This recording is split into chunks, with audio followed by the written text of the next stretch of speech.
कई बार हम अपना जीवन पाप में, गलतियों में इस तरह से बिताते हैं और हमें फर्क भी नहीं पड़ता कि हम गलतियां कर रहे हैं, हम पाप कर रहे हैं। यही वो समय है जब शैतान हमारी जिंदगी में अपने साम्राज्य को खड़े करने की कोशिश करता है। कैसे हम अपने घर में प्रार्थना करने को छोड़ देते हैं, कैसे हम अपने घर में बाइबल पढ़ने को छोड़ देते हैं, कैसे हम चर्च में धीरे धीरे कम आना शुरू करते हैं और एक दिन ऐसा आता है कि हम चर्च ना भी जाएं तो भी हमें कुछ फर्क नहीं पड़ता। क्यों? क्योंकि शैतान ने हमारी जिंदगी में अपने साम्राज्य को सही रीति से स्थापित कर दिया है।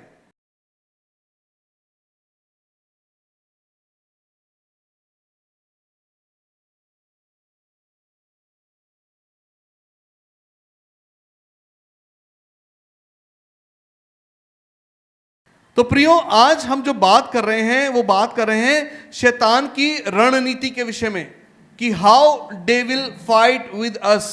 कि जैसा हमने सीखा था लास्ट वीक कि शैतान कभी भी हमारे दरवाजे से खुलकर जो है वो हमारे जीवन में सामने से नहीं वार करता है, वो सामने से नहीं आता है। कि शैतान, हमने उसको खोला, दरवाजे को खोला और वो सामने खड़ा है, एक बड़ी तलवार को लेकर हमारे सामने खड़ा है और वो आ जाए और हमसे आमने सामने आकर वो युद्ध नहीं करता है। हालेलुया।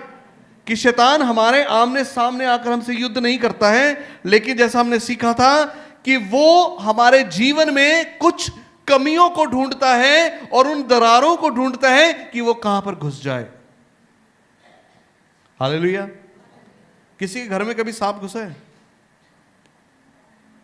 हाँ, वो कितना खूबसूरत तरीके से दरवाजे से आता है और हमारे सोफे पर आकर आराम से बैठ जाता है और कहता है I need a 1 cup of coffee. ऐसा होता है? ऐसा आता है?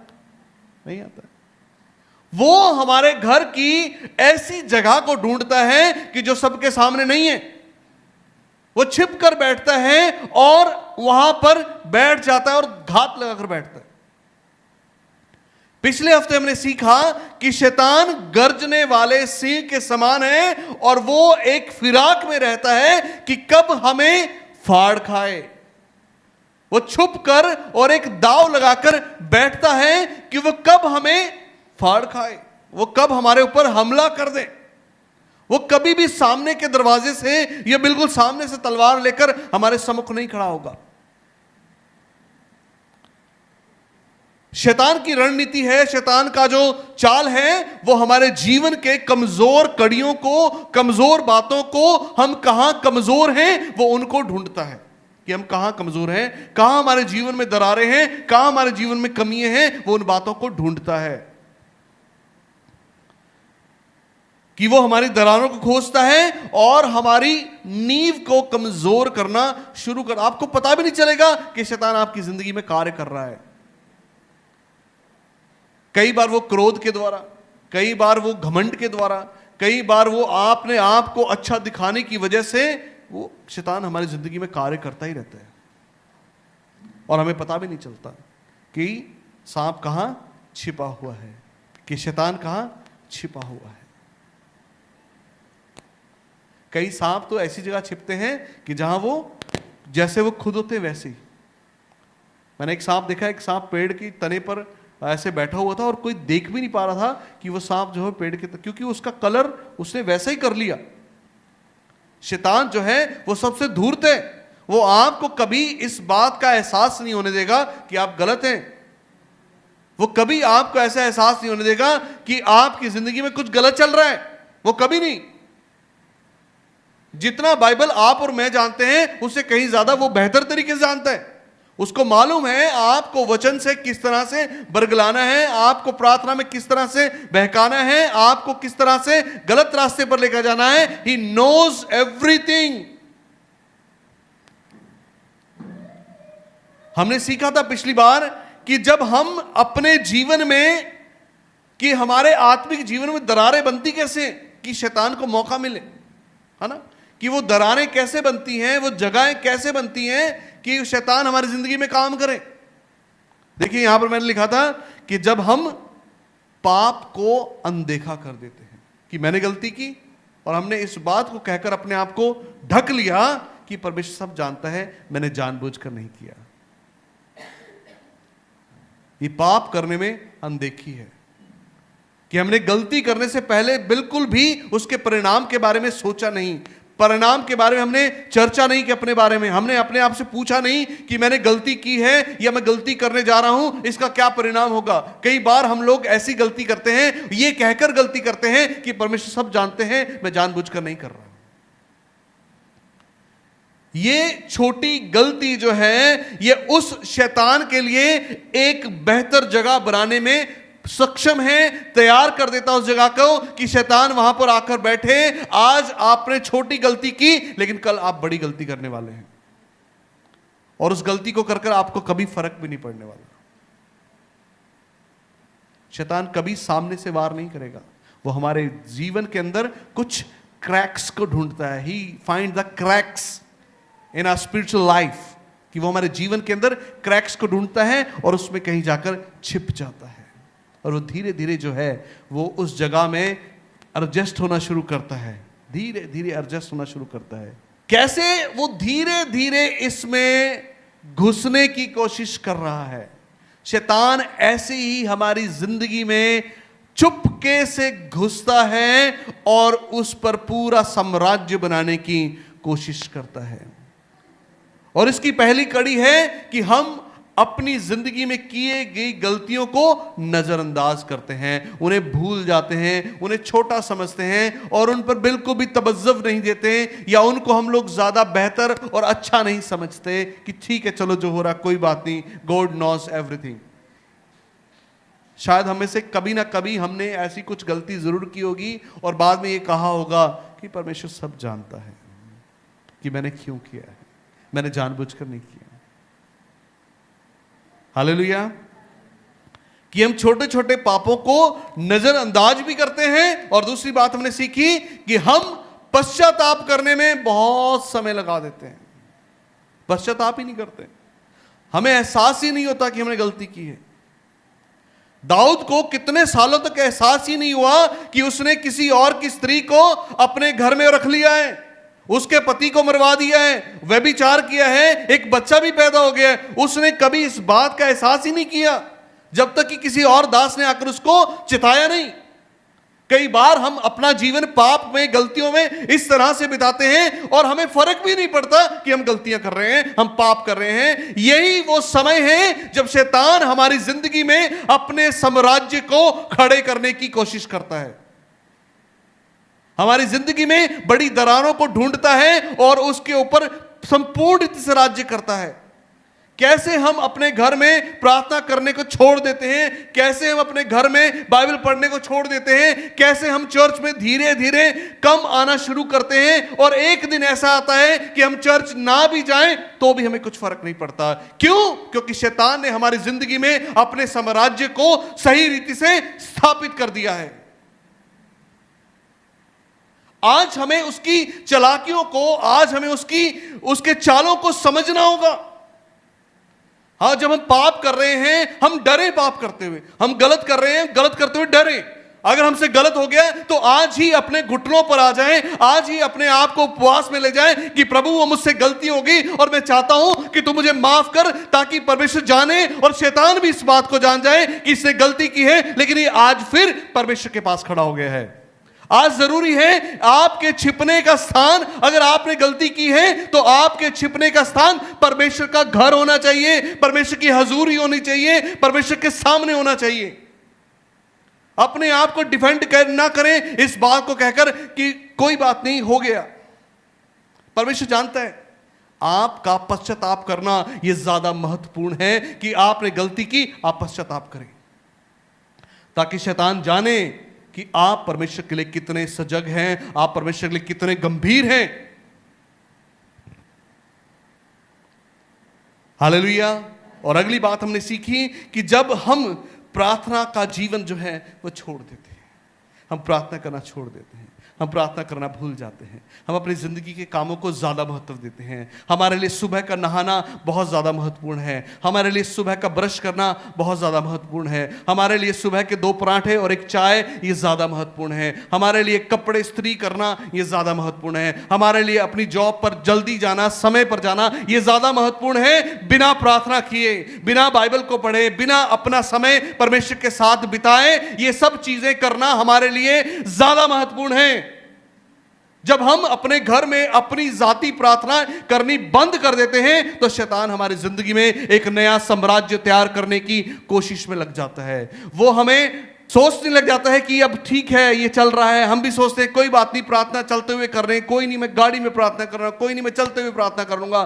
चलते हुए प्रार्थना करना बहुत अच्छी बात है, गाड़ी में प्रार्थना करना बहुत अच्छी बात है, ट्रैफिक में फंस गए प्रार्थना करना बहुत अच्छी बात है। लेकिन प्रियो, ये वो समय नहीं है कि जब आपने परमेश्वर को सही समय दिया अपना। परमेश्वर आपसे बची हुई चीजों को नहीं चाहता।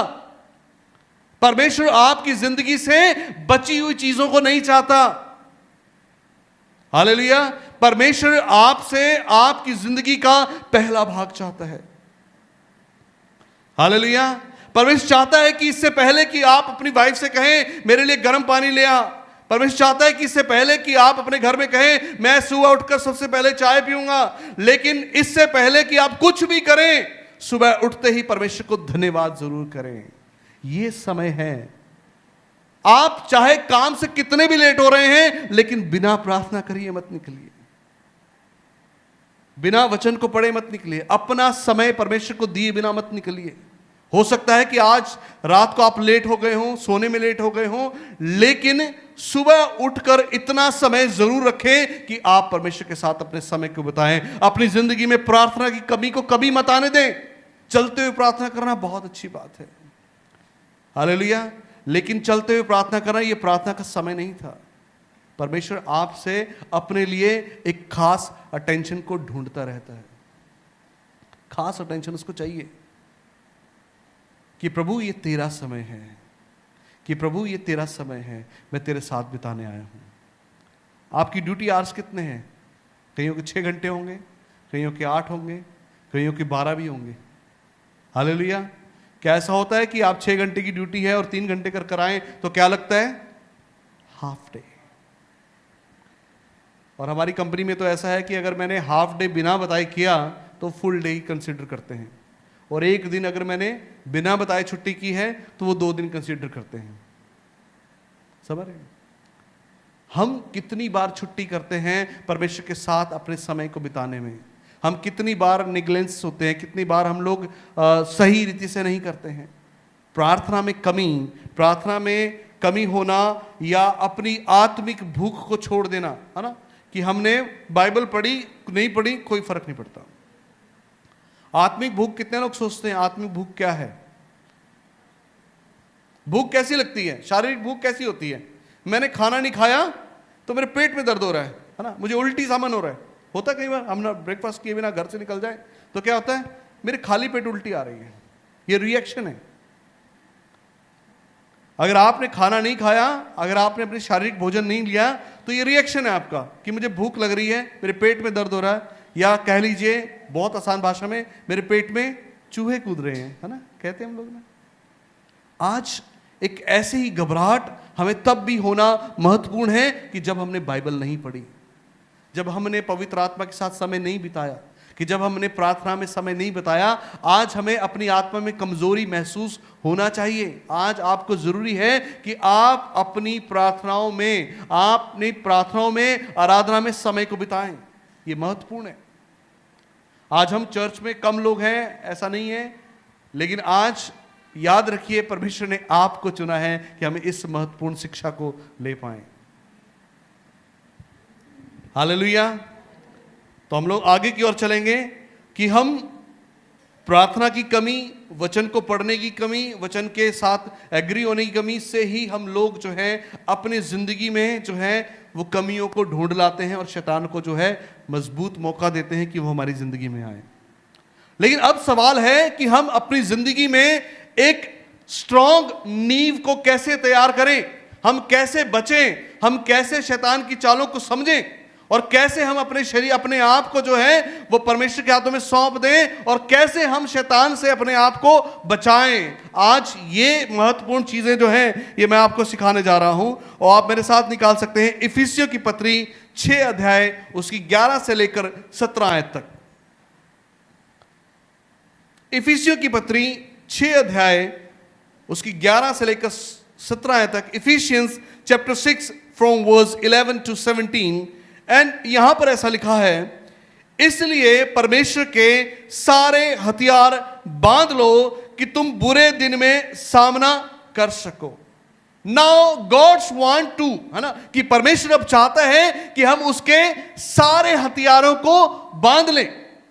हालेलुया। कितने लोग जानते हैं कि तलवार कहां मिलती है? गुड। या गन कहां मिलती है? गन कहां मिलती है? गन आम हाउस पे मिलेगी ना, है ना? कि हथियार कहां से ढूंढने हम लोग? हालेलुया। हेलो, जोर से कहें हालेलुया। कि परमेश्वर का वचन कहता है कि अगर आप शैतान से लड़ना चाहते हैं और शैतान की रणनीति जब आप जान गए हैं कि शैतान कैसे हमसे युद्ध करता है, वो कौन से हथियारों से हमारे साथ युद्ध करता है, तो आप जरूरी है कि हम भी उस तरह की एक रणनीति को बनाएं। आमीन। कि हम भी एक ऐसे सुरक्षा के घेरे को बनाएं कि जो हमें उस तरह से सुरक्षा करेगा। Hallelujah, hallelujah. तो यहां पर लिखा है, इसलिए परमेश्वर के सारे हथियारों को बांध लो कि तुम बुरे दिन में सामना कर सको। आमीन। अब देखिए यहां पर क्या लिखा है कि परमेश्वर के सारे हथियार बांध लो कि तुम शैतान की युक्तियों के सामने खड़े रह सको। युक्तियों के सामने क्या रह सको? खड़े रह सको। कि जो वो हम पर चाल चल रहा है, कि जो वो हमारे विरोध में काम कर रहा है, हम उसके विरोध में आकर खड़े हो सकें। हालेलुया। आज हमें किन हथियारों की जरूरत है? शैतान से लड़ने के लिए हमें तलवार, भाला, किसी भी तरह की गन, किसी भी तरह की मिसाइल की जरूरत नहीं है। हालेलुया। आप ऐसा मत सोचिए कि पास्टर जी आज हथियारों के बारे में बात कर रहे हैं और आप अपने घर में बहुत से हथियार इकट्ठे कर लें और हमेशा पीछे तलवार रखकर चलें, यहां पर धनुष बाण रखकर चलें, साथ में आपके पास गन भी हो, यहां भी आपने चाकू छिपा रखा हो। ऐसी अपनी हालात को बनाकर मत चलें। जिस तरह से शैतान हमसे लड़ता है, हमें जवाब भी उसको उसी तरीके से देना है। यह महत्वपूर्ण है। आज हमने शैतान की रणनीतियों को सीखा है, अब हम सीख रहे हैं कि हम कैसे उन हथियारों को धारण करें कि शैतान के सामने हम खड़े हो सकें, शैतान के विरोध में हम खड़े हो सके। तो आइए देखते हैं अगली आयत क्या कहती है। क्योंकि हमारा मलयुद्ध लहू और मांस से नहीं परंतु याजकों से, अधिकारियों से और संसार के अंधकार के हाकिमों से है और दुष्ट की आत्मिक सेनाओं से है जो आकाश में है। और अगली आयत क्या कहती है?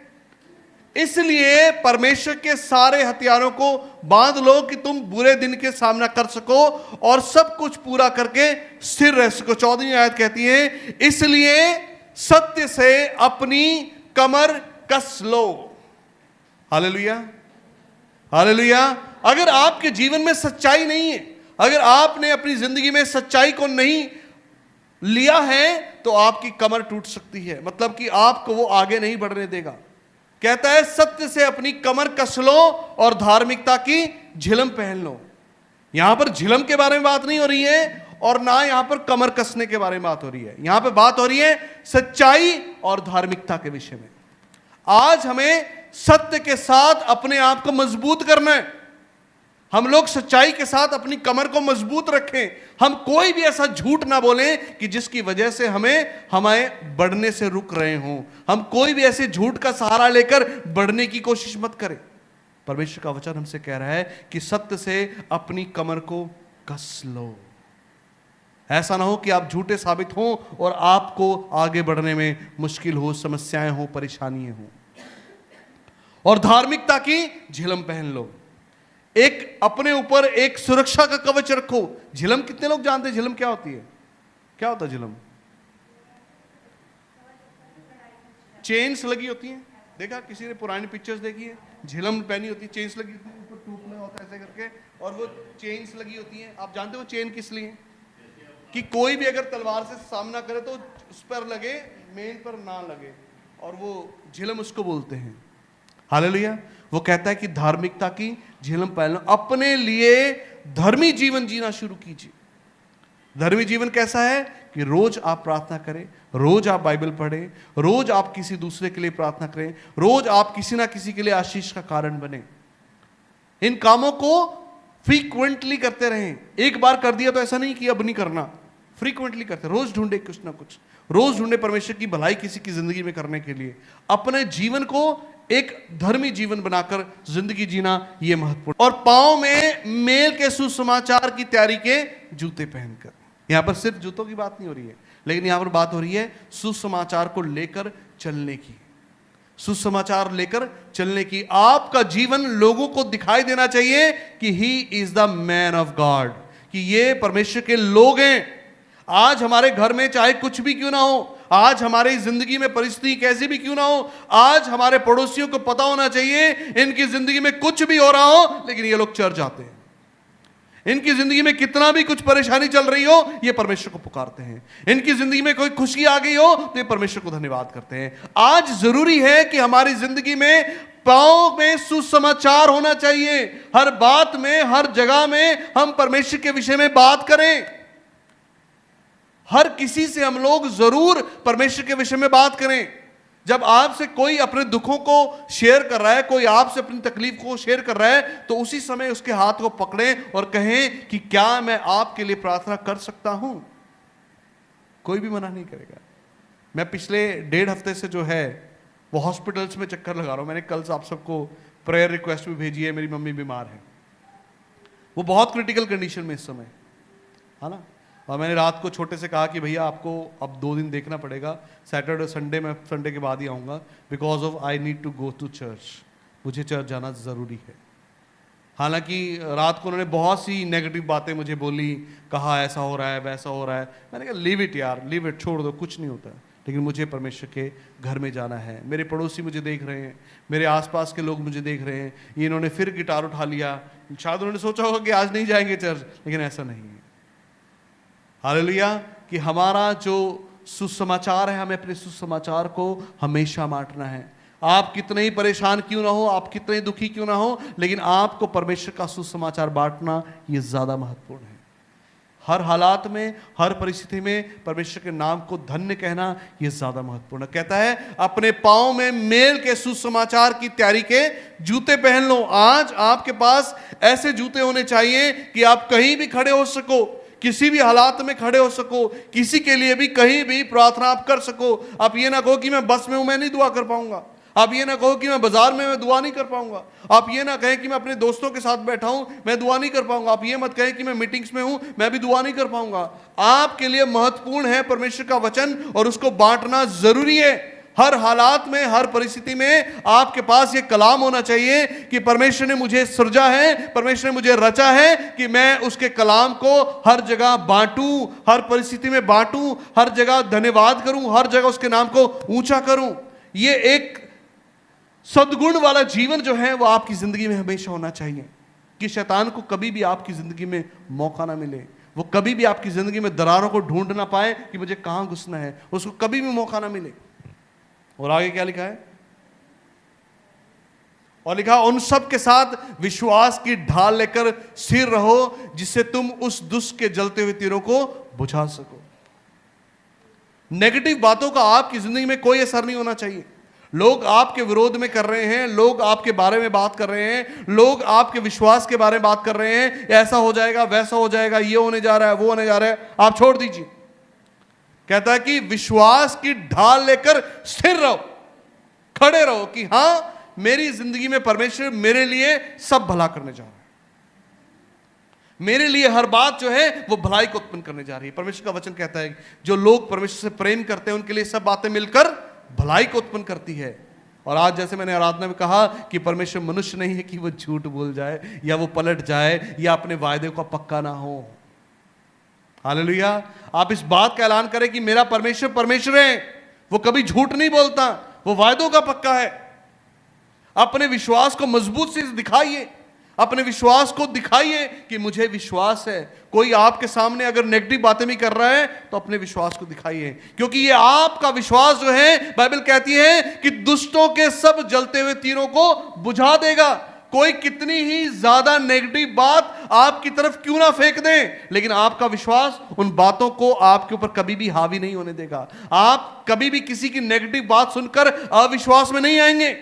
आप कभी भी ये नहीं सोचेंगे कि अब क्या होगा, कल क्या होगा, होगा कि नहीं होगा। कोई पुरानी बातें, कोई पूरी रिपोर्ट्स डिगमगा सकती, हालेलुया, कि कोई भी डॉक्टर की रिपोर्ट जो आपके विरोध में आई है, आपके विश्वास को कभी भी डगमगाए ना। कोई भी ऐसी नेगेटिव बात जो आपकी तरफ आई है, तो वो कभी भी आपके विश्वास को कमजोर ना कर सके। याद रखिए इस बात को कि उन विश्वास की ढाल को लेकर स्थिर रहो, जिससे तुम उस दुष्ट के सब जलते हुए तीरों को बुझा सको, उन सब बातों को बुझा सको। इंग्लिश में एक खूबसूरत गीत है, वो गीत ऐसे है, Whose report do you believe? We shall believe the report of the Lord. कहता है किसकी खबर पर विश्वास करोगे? विश्वास करेंगे प्रभु की खबर पर। हालेलुया। शैतान की रिपोर्ट कुछ भी कहती हो, डॉक्टर की रिपोर्ट कुछ भी कहती हो, वो आपको कभी भी विचलित ना करे। अगर आप विचलित हो रहे हैं तो याद रखिए कि आप में अभी भी विश्वास की कमी है। अपने एटीट्यूड को, अपने स्वभाव को ऐसा बनाएं कि ही नोज एवरीथिंग। परमेश्वर मेरी जिंदगी में सब कुछ करने जा रहा है। रिपोर्ट कुछ भी कहती रहे, परेशानी कुछ भी कहती रहे। मैं जब इमरजेंसी हॉल में था, मम्मी वहां थे, 7 मौतें मेरे सामने हुई, 7 लोगों की डेथ मेरे सामने। 7 लोग बिल्कुल ठीक ठाक आए, लेकिन उससे मेरे फर्क नहीं पड़ा, because I believe in God. मेरा विश्वास परमेश्वर पर है। मैं जानता हूं मेरा परमेश्वर अपने हाथ को कैसे बढ़ाता है, how he stretch his hand, कि वो अपने हाथ को बढ़ाकर कैसे हमें मृत्यु से भी निकाल कर ले आता है। हालेलुया। और अगली आयत में लिखा है, और उद्धार का टोप पहनकर और आत्मा की तलवार जो क्या है, परमेश्वर का वचन है। हालेलुया। उद्धार का टोप, आपके पास जो सुरक्षा है, आपके सिर की जो सुरक्षा है, वो आपका उद्धार है। और आपके पास जो तलवार है, वो स्वॉर्ड क्या है, वो है परमेश्वर का वचन। शैतान कुछ भी कहे, शैतान कहे इस पत्थर से कहे कि ये रोटियां बन जाएं आप कहें कि मनुष्य केवल रोटी से नहीं, लेकिन परमेश्वर के हर वचन से जीवित रहता है। अगर शैतान आपसे कहे कि ये सारा साम्राज्य जो है वो मैं तुझे दे दूंगा, तू मुझे दंडवत कर। हालेलुया। यीशु मसीह ने क्या कहा, किसको याद है? मुझे याद नहीं आ रहा, क्या कहा है? कि तू मुझे छोड़ किसी और को ईश्वर करके ना मानना। आपके पास आपकी हर परिस्थिति के लिए शैतान को देने के लिए जवाब होने चाहिए। जो वो आपके ऊपर अपने वार कर रहा है, आपके पास उसका वार करने की ताकत होनी चाहिए। आपके पास कलाम होना चाहिए, आपके पास वचन होना चाहिए। ये वचन बाइबल तकिए के पास रखकर सोने से काम नहीं करती है। ये बाइबल हर बार ऐसे रखकर चलने में काम नहीं करती है। ये बाइबल आपके पर्स में हमेशा पड़ी रहती है, तो ये कैसे काम नहीं करती है? आप जानते हैं बाइबल कैसे कार्य करती है? ये बाइबल बंद हो जाए, खुल जाए, काम नहीं करेगी। ये बाइबल जानते हैं कैसे काम करती है? जब आप इसको अपने मुंह से निकालते हैं। हालेलुया। ये बाइबल तब काम करती हैं, ये वचन तब काम करते हैं जब ये आपके मुख से निकाले जाएं। ये ठीक उस बंदूक की तरह है कि जैसे बंदूक तो अलग है और गोलियां अलग हैं। बंदूक किसी काम की नहीं है अकेली, और गोलियां भी किसी काम की नहीं है। ऐसा नहीं है कि आप बंदूक की गोली को किसी को फेंक कर मारो और वो मर जाए, ऐसा नहीं होता है।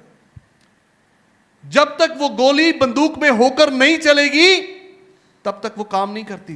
आपका जीवन एक बंदूक के समान है, और परमेश्वर का वचन वो गोली है कि जब तक वो आपके भीतर से ना चले, तब तक वो काम नहीं करता।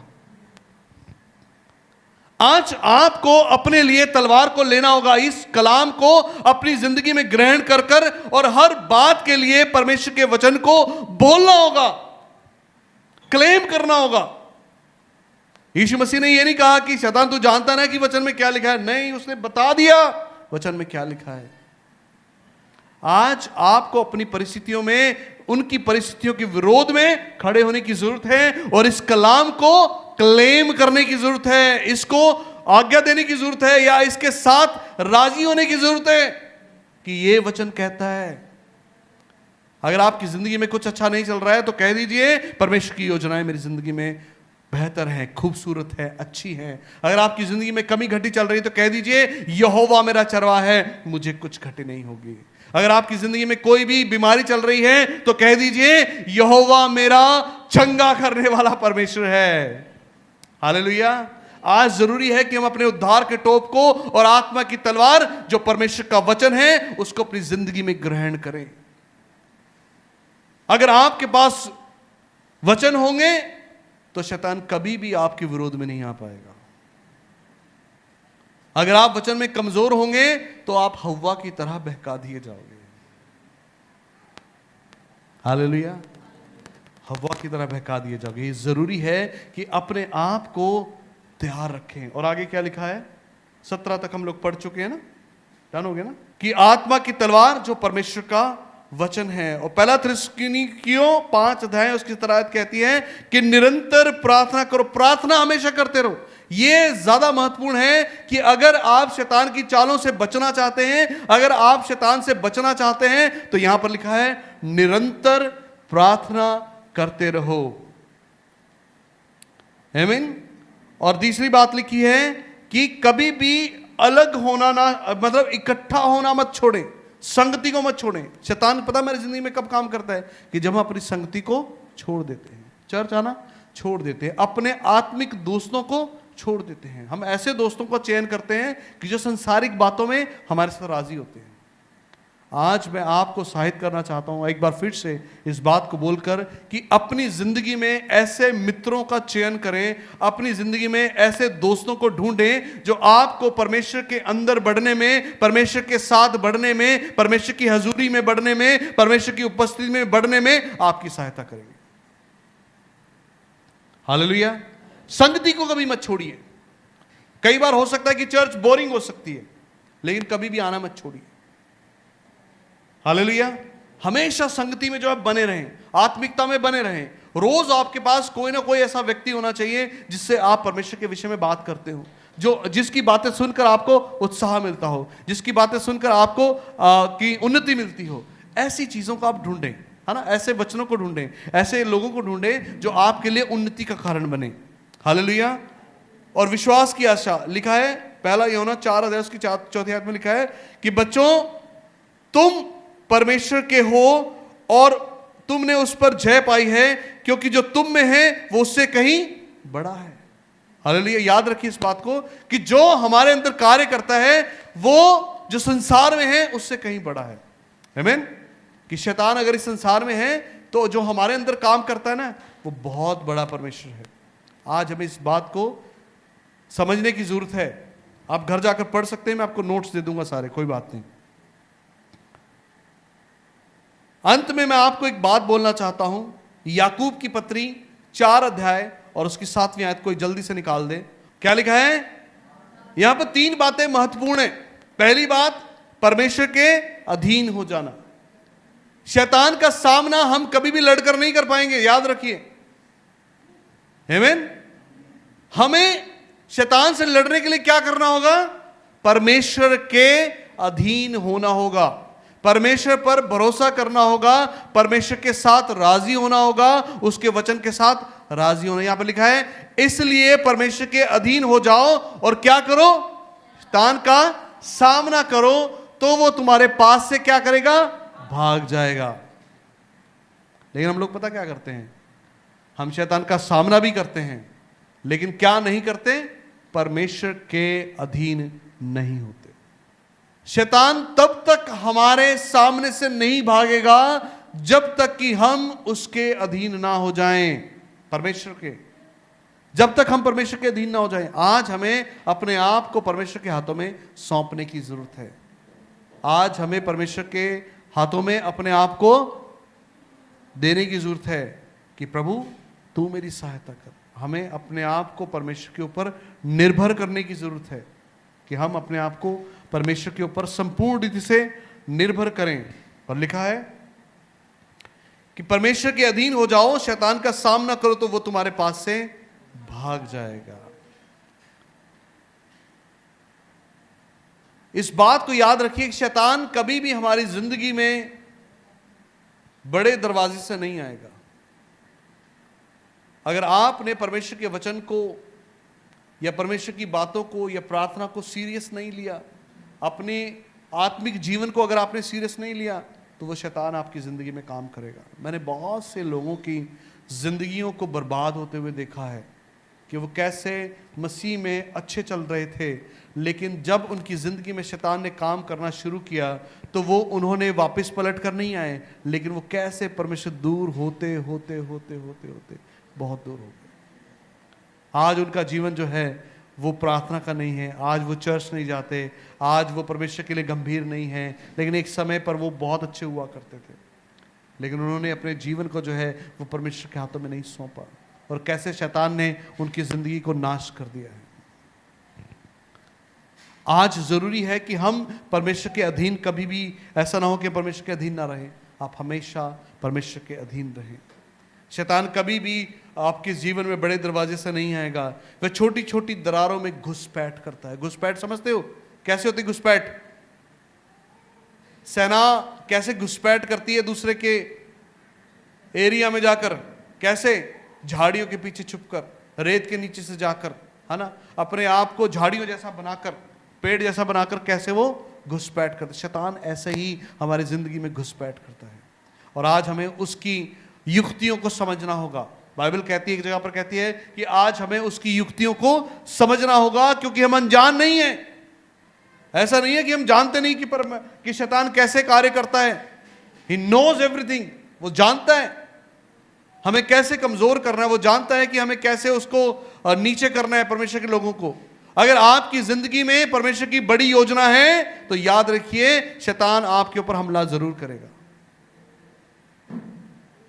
आपके जीवन में परेशानियां आएंगी जरूर, आपके जीवन में समस्याएं जरूर आएंगी, आपकी जिंदगी में परीक्षाएं जरूर आएंगी। कितने लोगों की जिंदगी में परीक्षाएं आती हैं? आप जानते हैं ये परीक्षाएं किस बात का सबूत है? हेलो, आप जानते हैं आपकी जिंदगी में परीक्षाएं क्यों हैं? हेलो, कितने लोग जानते हैं परीक्षाएं हमारी जिंदगी में क्यों हैं? आप जानते हैं? क्योंकि शैतान आपसे डरता है। वो डरता है इस बात से कि कहीं आप बढ़ ना जाओ, कहीं आप और ऊंचे ना उठ जाओ, कहीं आपका जीवन और अच्छा ना हो जाए। क्योंकि वो आपसे डरता है, इसलिए वो आपको गिराता है। बाइबल तभी कहती है, परमेश्वर का वचन तभी कहता है कि हे भाइयों, जब तुम नाना प्रकार की परीक्षाओं में पढ़ो तो उसे पूरे आनंद की बात समझो। अब वो समय आ गया। अगर आप परीक्षा में हैं तो अब समय आ चुका है कि आप अपने आप को प्रूफ कीजिए। प्रियो, परीक्षाएं आना बुरी बात नहीं है। कितने ऐसे माँ बाप हैं जो बच्चों के एग्जाम क्या करते हैं? उनको अगली क्लास में प्रमोट करने के लिए एक प्रक्रिया है। अगर आपकी जिंदगी में परीक्षाएं आ रही हैं तो याद रखिए, आपका विश्वास योग्य बने रहना आपको नेक्स्ट क्लास में या अगले स्तर पर ले जाएगा। समझ रहे हैं? ऐसा नहीं है परीक्षा आ जाइए आपने पास कर ली हो गया। नहीं, ये हर साल आने वाली है, ये हर रोज आने वाली है। क्योंकि परमेश्वर आपको हर रोज बढ़ते हुए देखना चाहते हैं। परमेश्वर आपको हर रोज और ज्यादा ऊंचाइयों पर लेकर जाना चाहते हैं। कई बार आपको ऐसा लगेगा आपका जीवन जो है वो एक चक्की के पार्ट पर है। मैं जहां शुरू करता हूं वापस वहीं पहुंच जाता है, मैं जैसे शुरू करता हूं वापस वहीं पहुंच जाता है। लेकिन आपको हर रोज, हर बार, हर हालात में, हर परिस्थिति में परमेश्वर पर भरोसा और विश्वास करने की जरूरत है, ताकि आप जो है वो उठाए जाएं। आमीन। वह छोटी छोटी दरारों से घुसपैठ करता है, लेकिन अब परमेश्वर के कवच को पहनकर और आत्मिक मजबूत नींव बनाते हुए आज हमें शैतान का सामना करना है। और क्या लिखा है? परमेश्वर का वचन कहता है कि अगर हम शैतान का सामना करें तो वो क्या करेगा? क्या हमारे साथ बैठ जाएगा? क्या हो जाएगा? थोड़ा जोर से, मैंने सुन नहीं रहा। भाग जाएगा। लूका रचित सुसमाचार उसका 10 अध्याय और उसकी 19 आयत एक बात को कहती है कि देखो मैंने तुम्हें सांपों और बिच्छुओं को रोंदने का और शत्रु की हर सामर्थ पर अधिकार दिया। यू हैव एन अथॉरिटी, आपके पास अधिकार है। शैतान आपका कुछ भी बिगाड़ नहीं सकता। You all have an authority, आपके पास अधिकार है कि तुम उसके सिर को अपनी एडी से कुचल सकते हो। यह अथॉरिटी आपके पास, यू हैव एन राइट, आपके पास अधिकार है। और अधिकार किसने दिया है? सरकार ने नहीं दिया, एडमिनिस्ट्रेशन ने नहीं दिया, आपके बॉस ने नहीं दिया, है ना। यह अधिकार हमें सृष्टिकर्ता परमेश्वर प्रभु यीशु मसीह ने दिया है कि हम शैतान की हर युक्तियों को समझते हैं और उसे बखूबी निस्तौर, क्या कहते हैं उसको उर्दू में, बहुत बढ़िया शब्द है, निस्तौर नाबूस्त कर सकते हैं। हम उसकी सारी मिसाइलों को कैंसिल कर सकते हैं, हम उसकी सारी चालों को बिगाड़ सकते हैं। अगर हम परमेश्वर के अधीन हो जाएं तो हम शैतान का सामना करें तो हमारे पीछे से भाग जाएगा। आइए हम सब अपने स्थानों पर खड़े हों और हम प्रार्थना करें।